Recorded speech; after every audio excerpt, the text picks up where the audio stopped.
11장 1절에서 11절까지 말씀 교독하겠습니다. 마가복음 11장 1절에서 11절입니다. 오늘은 3월 29일 금요일 아침입니다.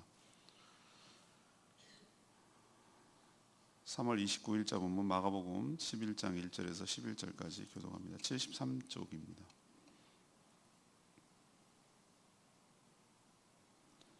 그들이 예루살렘에 가까이 와서 감람산 벳바게와 베다니에 이르렀을 때에 예수께서 제자 중 둘을 보내시며 이르시되 너희는 맞은편 마을로 가라.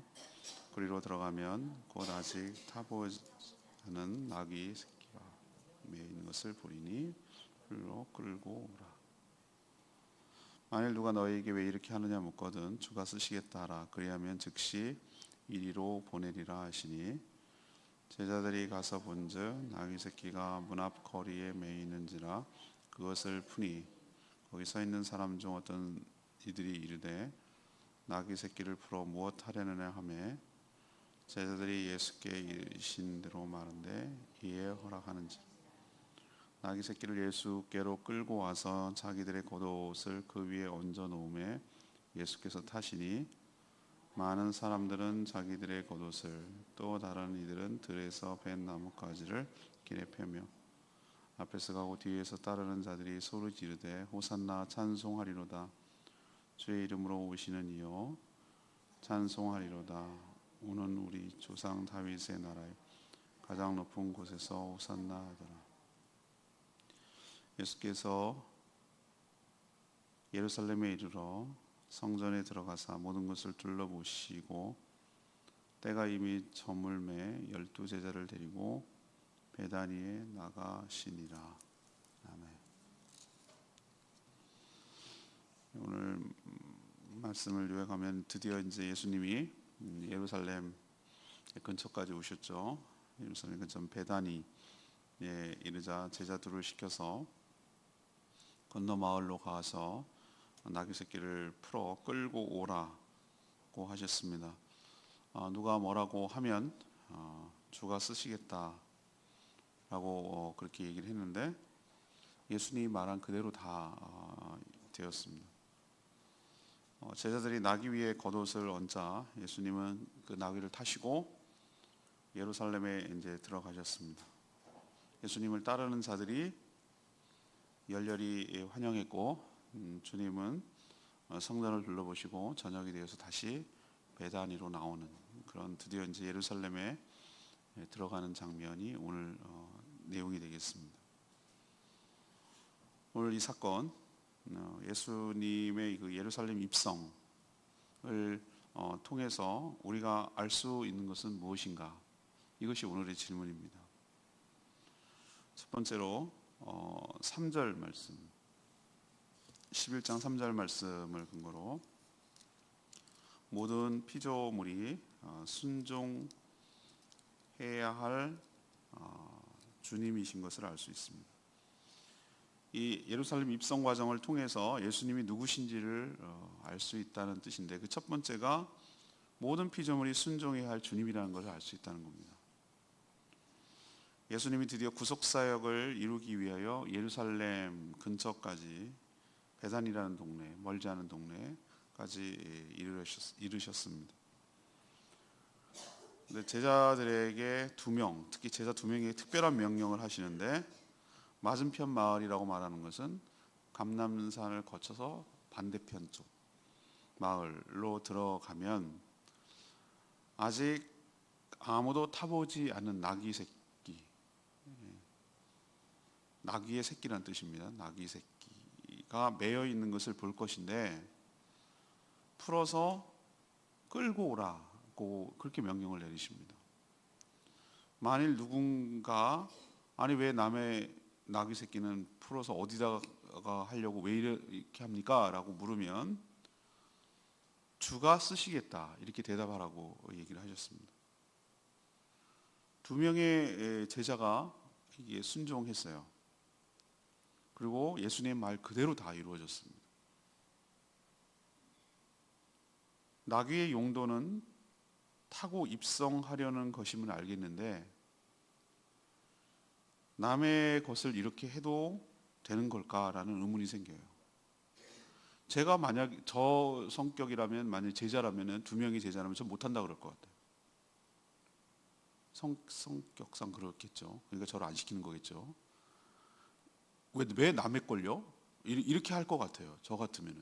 말이 되는 소리예요. 뭐 돈이라도 주시고 렌트비라도 좀 내시고 그렇게 하셔야지. 아니 밑도 끝도 없이 그걸 남의 것을 묶어놓은 걸 풀어서 가져온다는 게 말이 돼요? 라고 할 것 같아요, 저는.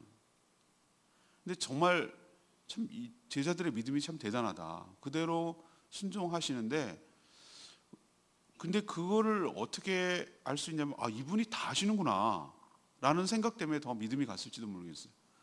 아니, 한 번도 안 가본 데인데 그 모든 걸 지금 다 알고 계시잖아요, 예수님이. 건넌 마을로 가라. 그 마을 입구에 가면은 나귀가 한 번도, 그것도 어떻게 한 번도 안 탔다는 걸 어떻게 알지? 이 나귀의 이력을 다 알아야 되는 거잖아요. 그것도 알고 매여 있을 것이다. 또 누가 왜 쓰냐고 물어볼 것이다. 그럼 이렇게 대답할 것이다. 그럼 줄 것이다. 이 모든 상황을 주님이 아셨다는데, 제가 그분이 예수님이죠. 그분이 예수님이죠. 저는 이 사건을 통해서 예수님이 누구신지가 분명하게 드러난다고 생각을 해요. 나귀 새끼의 원래 주인은 있겠죠. 누군가가 있을 겁니다. 그렇죠? 나귀의 그 난 어미가 있거나 누가 소유를 했겠죠. 그러니까 매여 있고 마을 입구에 있는 것 아니겠습니까? 그런데 이 사건을 통해서 나귀는 물론, 그 나귀를 소유했다고 생각하는 그 사람조차도 진짜 주인은 예수 그리스도심을 보여주는 사건인 줄로 믿습니다. 예수님이 제자에게 뭐라고 명했죠? 주가 쓰시겠다. 여기서 이 주는 어떤 개념이냐면은, 뭐 무슨 소유의 주이라는 개념도 있지만 온 우주에, 온 피조물의 창조주이고 주권자라는 의미가 있는 거예요. 주인이 쓰시겠다. 나귀뿐만 아니라 너의 생명과 너의 소유 모든 것이 주님의 것이다 라는 것을 의미하는 거기 때문에 이 나귀 새끼의 주인도 기꺼이 그 나귀를 내어준 것으로 보입니다. 주인은 어디에 쓸 것인지, 누굴 시킬 것인지 다 알고 결정하고, 모든 피조물은 거기에 따르고 순종해야 될 것인 줄로 압니다. 옛날에는 옛날 왕권 국가, 왕의 나라였거든요. 여러분, 지금 우리는 정말 좋은 시대에 살고 있는데 백성이 주인 되는 나라, 민주공화국에 우리는 살고 있거든요. 그런데 옛날에는 아닙니다. 이씨 조선이면 그 왕의 나라였습니다. 왕이 하는 모든, 원래는 다 왕건데 이렇게 나눠주고 뭐 하고 그렇게 한다는 개념이 있는 거예요. 그리고 특히 전시나 또 뭐 할 때 왕은 전혀 그런 거 터치받지 않았어요. 물론 반발이 살 수 있겠지만 왕은 모든 것의 소유권이에요. 중세 시대는 더했어요. 오늘도 이 사건을 통해서 그냥 지나갈 수도 있고 그냥 스쳐 지나갈 수 있는 얘기인데, 예수님께서 이 사건을 통해서 보여주시려고 하는 첫 번째 우리가 교훈은, 아, 그렇구나, 이분이 주인이시구나, 이분이 주권을 가지고 있는 모든 피조물의 주권자시구나 라는 사실을 드러내시려고 주가 쓰시겠다라고 말한 것을 기억하셔야 되고, 자, 그렇다면 우리는 어떻게 받아들여야 되는가, 어떤 반응을 보여야 되는가? 이 나귀 새끼의 주인 같은, 또 두 명의 이 말도 안 되는 얘기를 시키는 그러나 순종하는 이 제자의 심정을 가지고 주님께 온전히 순종하는, 또 나귀 새끼가 되어서 주님께 순종하는 저와 여러분 되기를 소망합니다. 왜 그러냐면 그분이 우리의 뭐기 때문에? 주인이시기 때문에 그렇습니다. 두 번째 얘기는 7절 얘기인데요, 성경대로 겸손과 평화의 왕으로 오셨다라는 것을 보여줘요. 이 사건을 통해서 예수님이 평소에 잘하지 않던 일을 지금 시키고 행하시는 것을 보이시죠? 그동안 뭐 걸어 다니는 것이 너무 힘들어 갖고 막판 내가 좀 나귀를 좀 타볼까? 뭐 이런 의미입니까? 아니죠, 그죠? 옛날에 예수님 걸어 다녔지 않았을까요? 그렇죠? 걸어 다녔을 거라고 나는 생각을 해요. 그분이 무슨 말 타고 호위하고 뭐 가마 타고 다니는 분도 아니고 제자들하고 걸어 다닐 거예요. 어렸을 때 생각이 나요. 한 25리 장을 보려고 가면, 할머니 따라가면은 엿사준다는 말에 꼬임을 받아갖고 가긴 갔으나 너무 어린 거죠. 힘든 거예요. 힘드니까 따라가다가 이제 한 25리 정도 되면은 한 8km, 한 10km 되는 거거든요. 10km? 10km는 꽤 멀어요. 어린애들 치고는. 근데 요즘 4km도 안 걸어, 4km가 뭐야? 2km도 안 걸으려고 그러는데. 근데 거기 가면은 어디가 한계가 되오냐면 한 꾹꾹꾹꾹 참고 엿생각하면서 가는 게 한 7, 8km는 어떻게든 가요. 근데 마지막 거기가 너무 가기가 싫은 거예요. 언덕에 올라가고 그러면. 그러면 징징징징 거리고 뭐 이래서 정말 뭐라도 타고 가고 싶은 생각이 막 꿀뚝같이 올라와요. 어린이는 다 걸어 다녔거든요. 시골장에 버스도 없고. 그런 심정일까라는 생각이 드는 거예요. 아니에요. 만약에 정말로 다리가 아프고 피곤하고 그래가지고 뭘 좀 타야 되겠다 그러면 왜 나귀를 타냐고. 나귀. 말을 타야지 말. 그죠? 말을 타야죠. 근데 복음서 여기 말고 다른 복음서를 쭉 읽어보면 어떤 말을 유독 많이 하시는 것을 느끼냐면, 특히 마태복음 같은 경우는 예수님께서 성경을 이루려 하심이라, 성경을 이루려 하심이라 이런 표현을 많이 쓰는 거예요. 그러니까 예수님이 하는 의도와 행동과 말이 뭐를 내려면, 그때는 성경에 시정은 당연히 없었을 테니 구약에 있는 성경을 성취시키려고 이루려고 하심이라는 의도가 다분히 깔려 있어요. 예수님은 탄생, 죽음, 부활, 승천까지 모든 생애 전체가 철저하게 하나님의 말씀, 곧 아버지의 뜻대로 순종하시고 그 말씀을 이루려고 사신 것을 알 수 있어요. 그게 거역한 우리의 죄에 반대되는 개념으로 거역하고 패역한 우리의 죄값을 치르고 대신 모든 의를 이루어서 하나님을 만족시키게 하기 위해서 철저하게 죽기까지 순종하신 거예요. 모든 죽기까지 순종하신 것 포함해서 모든 말씀을 다 이루려고 하셨다는 것을 알 수 있어요. 이미 구약에 있는 여러 선지자를 통해서 예언된 것들을 다 성취하려고 애쓰셨다는 뜻이에요. 나귀요? 왜 나귀냐고요? 나귀가 예언되어 있으니까. 스가랴 9장 9절에 예언되어 있는 말씀이에요. 나귀를 타고 입성하실 거라는 게 예언되어 있어요. 나귀는 당시 어떻게 받아들이냐면 말과 상대적 개념으로 나귀는 겸손과 섬김과 평화를 상징하는 것이죠. 말은 어떤 거죠? 전쟁과 군림과 통치와 이런 것을 상징하는 동물이란 말이에요. 재림 때는 예수님 뭘 타고 오십니까? 말 타고 오십니다. 그것도 하얀 말, 백마. 그런데 제가 정말 웃기는 것을 장면을 봤는데, 모 이단의 교주가 있잖아요. 백마를 타고 사진 찍었어요. 백마 타고. 나 그 장면 보고 웃겨 죽는 줄 알았어요. 말은 또 어디서 구했대? 뭐 이런 생각도 들었는데, 하얀 말, 그것이 뭘 상징하는 줄 아십니까? 자기가 제일 힘들어요, 이거예요. 자기가 제일 힘들어요. 그때는 심판과 통치로 오시는 것이에요. 제가 우리 교단에 알고 있는 무척산기돈이라고 고신의 거기는 차가 못 올라가는 산이에요. 길이 좁아가지고. 그래서 전부 다 걸어 올라가야 되는데 그 가파르기가 이럴 경우, 근데 제가 아는 선배 목사님 거기 무척산기돈의 원장님 하시는데 너무 물자를 지고 올라가고 내리라고 말을 하는 게 너무너무 힘든 거예요. 거기는 기도원이 그 안에 산 위에 있는데. 그래서 그렇다. 향산교회 저 정주채 목사님, 그분이 그 얘기를 듣고 돈을 내서 당나귀 2마리를 기증하셨어요. 비싸도만 한 마리 한 400만. 근데 그 2마리가 줬어요. 그래서 이름이 너무 웃겨. 크로스 크라운이에요. 어디서 그런 거 구했는지 모르겠어요. 크로스 그게 속담에 나오잖아요. No cross, no crown. 십자가 없이는 크라운, 면류관이 없다. 뭐 그래서 한 마리는 크로스, 크라운. 근데 그게 너무 재밌어가지고 텔레비 나왔어요. 무슨 기행 뭐 이렇게 해가지고 그 방송되고 그랬어요. 그 생각이 갑자기 지금 나는 거예요. 걔네들은 어떻게 합니까? 허구한 날 밥 먹고 왔다 갔다 하고, 밑에까지 오면은 마트에서 수고했다고 당근 하나 주고 그럼 씹어 먹고, 또 달독거려가고 또 끌고 올라가고 짐을 다 지는 거예요. 무거운 거 모든 생필품 그거 하는 거예요. 그 생각이 갑자기 나더라고요.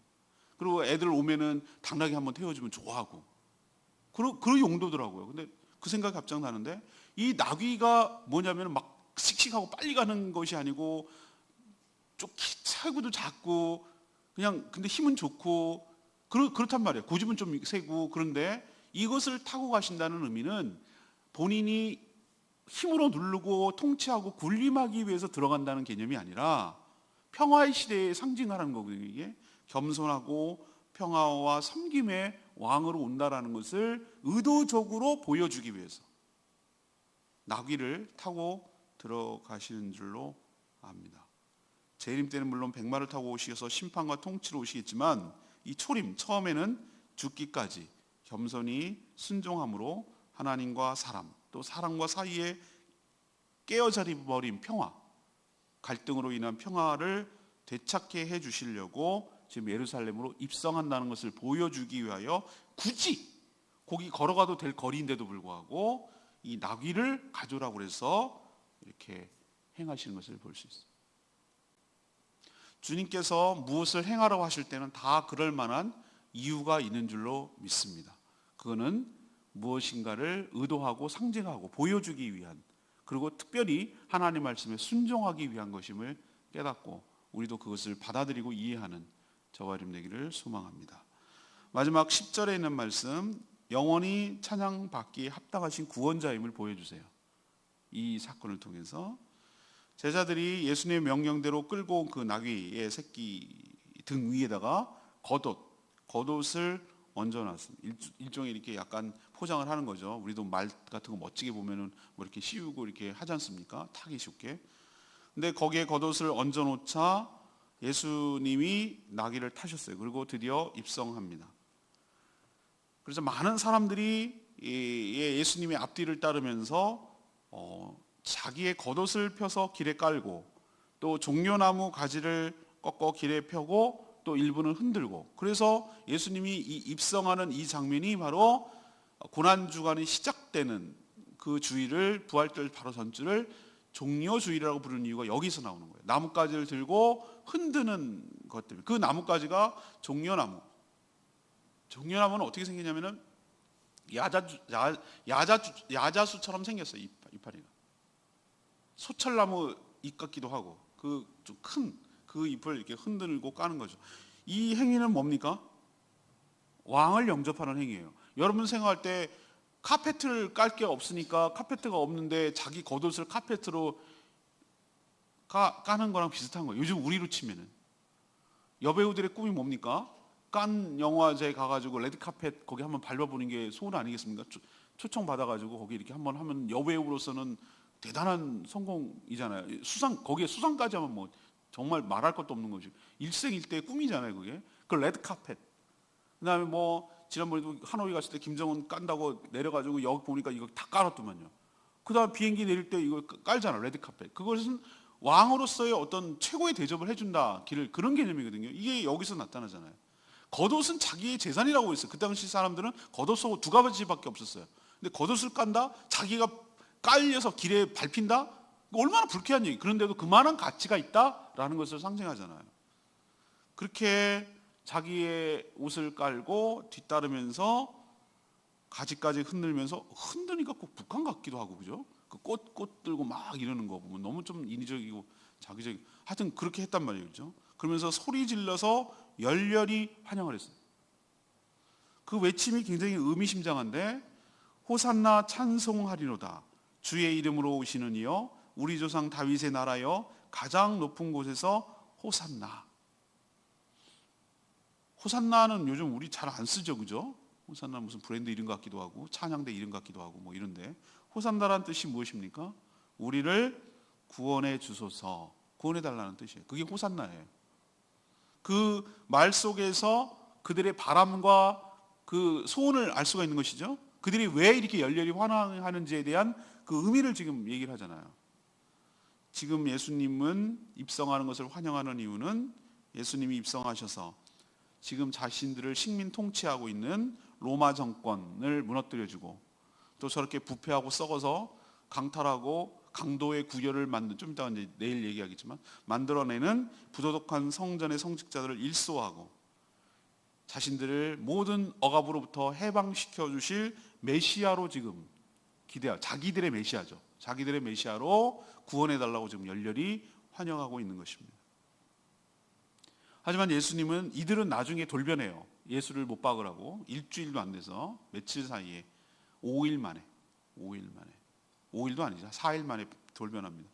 예수님은 정치적으로 또 물리적인 해방이 아니라 인간의 근원적인 문제인 이 죄와 사망 그리고 사탄의 권세로부터 해방하기 위해서 지금 십자가를 지고 가시는 것은 맞지만 그건데 이 사람들은 지금 오해를 하고 있는 것이죠.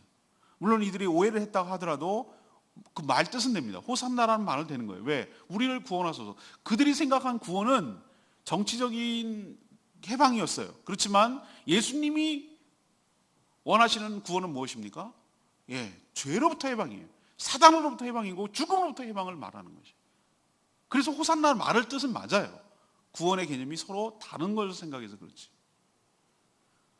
우리도 주님을 호산나 찬양해야 될 줄로 알고 또 주님은 호산나 찬양받기에 합당하신 분인 줄로 믿습니다. 왜? 그분은 우리를 구원하시는 분이기 때문에 그렇습니다. 이 사건은 이 짧은 사건 예루살렘에 들어가는 이 사건을 통해서 뭘 다 보여주고 계신지를 우리가 보여주세요. 예수님이 누구신지를 다 지금 보여주고 계시는 거예요. 임이다. 첫 번째는 뭘 보여주셨다고요?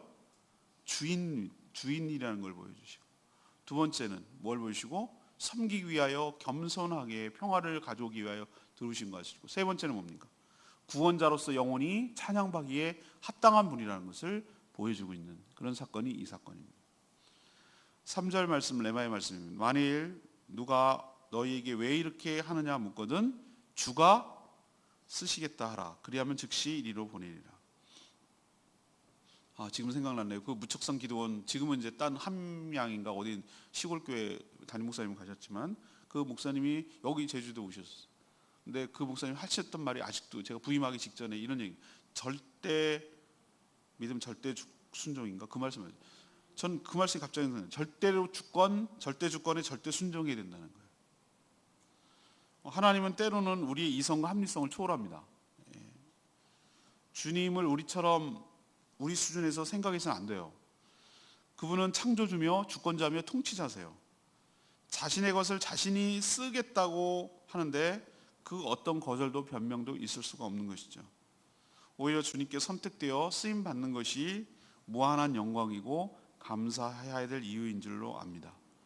우리가 제자라면 참 힘들었을 것 같아요. 저 같으면. 그렇지만 머리로는 이해되지 않아도 믿음으로 순종할 때 다 나중에 이해가 될 날이 오게 될 줄로 알고 또 주께서 그렇게 하신 이유가 있을 거라는 것을 깨달을 날이 오게 될 줄로 압니다. 우리는 이해돼서 사는 것이 아니라 믿음으로 살아가는 것이고 믿음이란 순종을 전제로 합니다. 순종할 때 그 사람을 믿는다는 걸 아는 거죠. 말로 이렇게 하는 게 아니라 주님이 저 말이 얼토당토하는 못 믿어 말도 안 돼 라고 생각하면 순종 못하죠. 근데 지금 보면 이게 상식적으로 이해가 안 가는 얘기잖아요. 그런데도 불구하고 다 이유가 있을 거야. 그리고 그렇게 하면은 뭐 되겠지라는 믿음 라는 그 주님을 신뢰하는 믿음으로 가서 순종하니까 이루어지잖아요. 우리는 여기서 또 한 번 제가 도전을 받는 게 그거예요. 우리는 이해가 돼서 살아가는 것이 아니라 믿음으로 살아가는 거예요. 믿음으로 한 발 한 발 순종하면 뒤끝에 가서 거꾸로예요. 우리는 자꾸 신앙생활 하는데 걸림돌이 되는 게 뭐냐면은 이해를 시켜달라 이거예요. 나를 이해를 시켜달라 이거예요. 내가 납득이 되고 이해가 되고 그렇다고 끄덕끄덕 거리면 내가 하지 라고 생각하는데 거꾸로 주님은 그렇게 요구하잖아요. 나를 신뢰하라는 거예요. 믿으라는 거예요. 믿음을 가지라는 거예요. 다 이유가 있겠지, 다 준비가 됐겠지, 예비가 됐겠지, 다 생각이 있겠지, 이유가 있겠지, 목적이 있겠지, 그렇게 가능하도록 다 하나님께서 예비해 놨겠지 라는 그 믿음을 갖고 믿음으로 믿는다는 얘기는 순종을 한다는 얘기거든요. 믿기 때문에 순종하는 거예요. 믿기 때문에 행동하는 거예요. 순종하면 거꾸로 그 순종 끝에 가면 얻는 결과는 뭐냐면 이해예요. 이해라는 축복이에요. 그때 그래서 그렇게 하셨구나 라는 것을 이해하게 되고 그때는 더 확신에 거하게 되는 축복이 우리에게 따라오는 것이에요. 여러분도 주가 쓰시겠다 라고 하는데 절대 주권에 절대 순종하며 살아가는 믿음으로 갖고 살아가는 저와 여러분 되기를 소망합니다. 오늘 말씀 붙들고 기도하기 전에 아까 불렀던 126장 찬양집 126장 부르고 기도하겠습니다.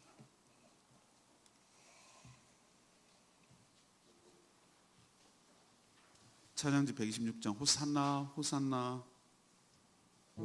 우리도 주님 입성하시는 그 심정으로 우리의 구원자 되시는 그분을 환영하고 영원토록 찬양받기 합당하신 그분을 향하여 힘차게 찬양하십니다.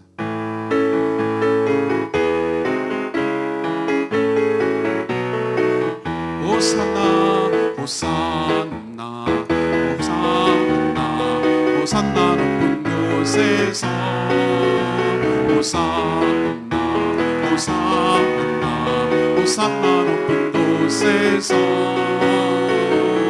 주의 이름 높여 다 찬양하라. 귀하신 주 나의 하나님 주님께 영광 돌리세. 영광 영광 영광 왕의 왕께 영광이 영광 영광 영광 왕의 왕께 영광이 주의 이름 높여 다 찬양하라. 귀하신 주 나의 하나님 주님께 영광 돌려. 호산나 호산나 호산나 호산나 높은 곳에서 호산나 호산나 호산나 높은 곳에서 주의 이름 높여 다 찬양하라. 귀하신 주 나의 하나님 주님께 영광 돌리세. 영광 영광 영광 왕의 왕께 영광이 영광 영광 왕의 왕께 영광이 주의 이름 높여 다 찬양하라. 귀하신 주 나의 하나님 주님께 영광 돌리세.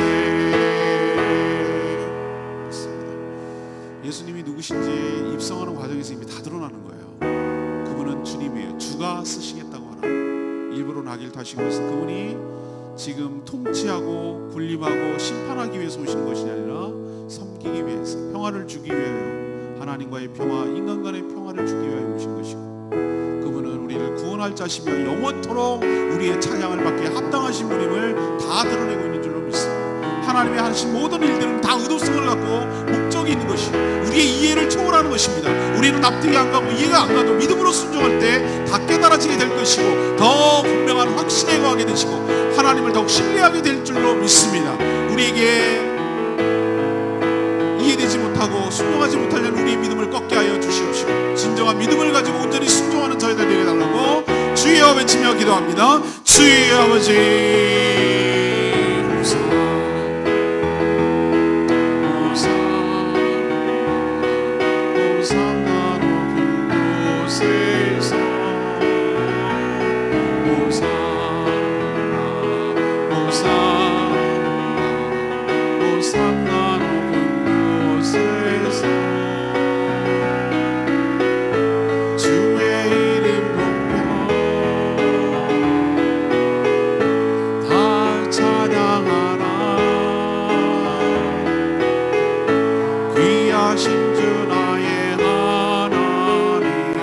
주님께 영광 돌리세.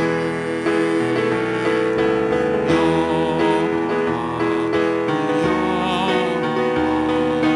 왕의 왕께 영광이 영광 왕의 왕께 영광이 주의 이름 높여